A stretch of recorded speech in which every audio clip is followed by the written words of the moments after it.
اللہ تعالیٰ ارشاد فرماتا ہے، ذرا پھر دیکھیے، کلا اذا دکت الارض دکا دکا وجاء ربک والملک صفا صفا وجیء یومئذ بجہنم. پھر جب اس دن جہنم کو سامنے لایا جائے گا، پھر کیا ہوگا؟ انسانوں کے رونگٹے کھڑے ہوں گے.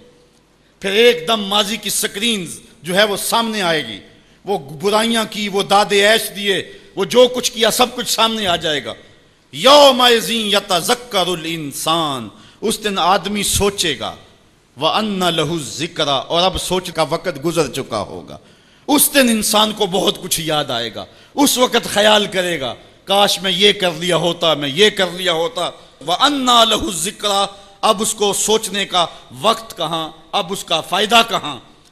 وہ گھڑیاں، وہ لمحے، وہ ساعتیں اب اس کے لیے حسرت کو بڑھانے والے ہوں گے.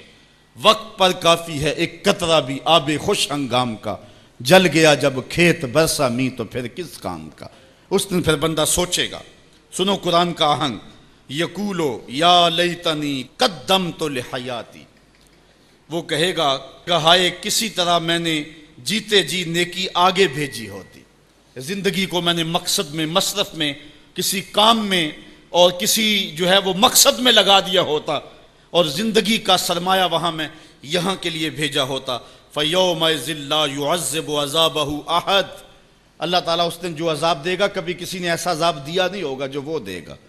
اللہ اکبر. وَلَا يُوثِقُ وَثَاقَهُ أَحَدٌ، اور اس کا سا باندھنا کوئی نہیں باندھتا جس طرح کہ وہ باندھے گا. اچھا، جب جہنم کو حشر کے میدان میں لایا جائے گا تو عرش کی بائیں جانب جہنم کو رکھا جائے گا، اور اللہ تعالیٰ جل شانہ جو ہے وہ پورے قہر و جلال میں ہوگا. تو جو برے لوگ ہوں گے ان کا پتا تو پانی ہو ہی رہا ہوگا، وہ تو کہیں گے کہ یا لیتنی قدمت لحیاتی، لیکن جو نیکوکار ہیں ان کا دل بھی ڈول رہا ہوگا، کیونکہ بڑے خطرناک جو ہے وہ لمحے ہوں گے. ہمارے ایک ٹیچر ہوا کرتے تھے ریاضی کے، تو وہ بڑے جلالی ہوتے تھے. کبھی ہمارا ٹیسٹ لیتے نا تو دوسرے دن جب وہ آتے نا پیریڈ میں، تو باوجود پتہ ہوتا کہ سوال ٹھیک ہم نے کیے ہوئے، بعد میں چیک بھی کیے ہوتے، لیکن جب وہ ڈنڈا لے کے داخل ہوتے تو سب کے پتے پانی ہوتے، پتہ نہیں کس کی جو ہے وہ کم بختی آ گئی ہے. اور پھر جب وہ اچانک جن لوگوں نے اچھے نمبر لیے ہوئے ہوتے ان کو الگ کرتے اور دوسروں کو الگ کرتے، پھر بھی سارے ڈر رہے ہوتے کہ پتہ نہیں یہ کدھر والے ہیں اور یہ کدھر والے ہیں. اور پھر جب کہتے بیٹا تمہیں شاباش، تو پھر جو مسرت ہوتی نا تو وہ پھر لفظوں میں بیان نہیں ہو سکتی ہے. اللہ تعالیٰ فرماتا ہے کہ اس دن پھر کیسا منظر ہوگا. ذرا غور کیجئے کہ جہنم سامنے ہے، اللہ پورے جلال پہ ہے، اور نیکوکار بھی بدکار بھی کھڑے ہیں، کلیجے سینے میں کانپ رہے ہیں. پھر اللہ تعالیٰ جو نیکوکاروں کا ان کو الگ کیا کر کے کہے گا، ایک نغمہ نہیں چھڑ جائے گا، یا ایتھا النفس المطمئنہ، اے مطمئن نفس، اے اطمینان والی جانو، ارجعی الی ربک، تم رب کی طرف آ جاؤ، تم اپنے رب کی طرف آ جاؤ، راضیۃ مرضیہ، اس حال میں تمہارا رب تم پہ راضی ہے اور تم اپنے رب پہ راضی ہو.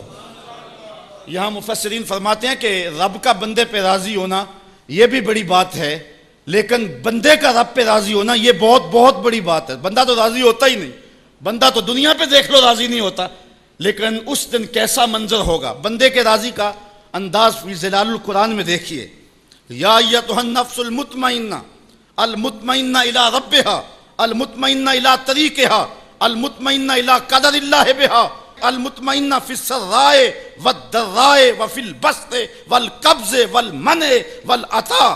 یعنی تو میرے پہ راضی ہوا، میں نے دکھ دیا تو پھر بھی راضی تھا، میں نے سکھ دیا تو پھر بھی راضی تھا، کڑکتی دھوپ تھی تو پھر بھی راضی تھا، برستی بارش تھی تو پھر بھی راضی تھا، تجھے غربت کے چکی میں پیسا گیا تو پھر بھی راضی تھا، اور تجھے امارت دی گئی تو پھر بھی راضی تھا.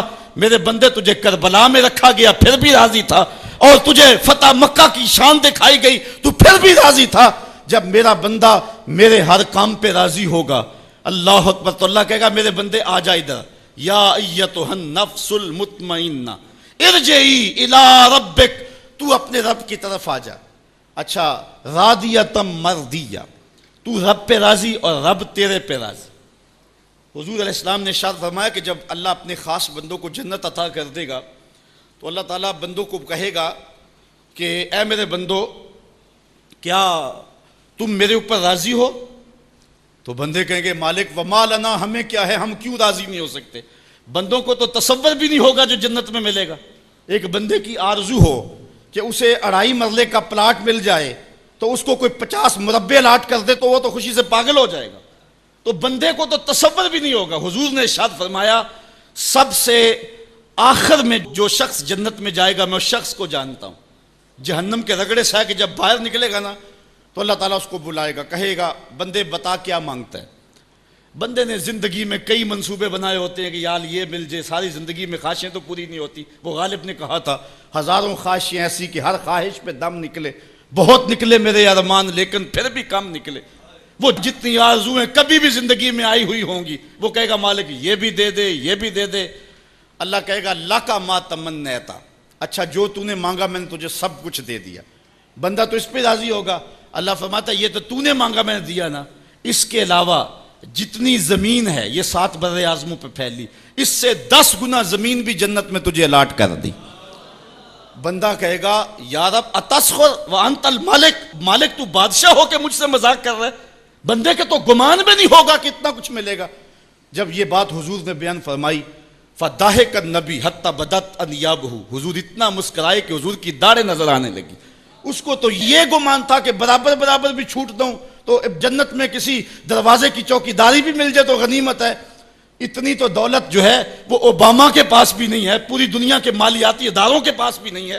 اتنی حکومت تو کائنات میں کسی حکمران نے نہیں کی ہے جتنا تخت و تاج کا مالک اس سب سے آخری شخص کو بنا دیا جائے گا۔ جب سب سے کم پراپرٹی جنت میں جس کی ہے وہ اتنی جگہ کا مالک ہوگا، پھر داتا گنج بخش علی حجویری کی جاگیروں کا عالم کیا ہوگا، پھر انبیاء کی جاگیروں کا عالم کیا ہوگا، امام الانبیاء کی جاگیروں کا عالم کیا ہوگا۔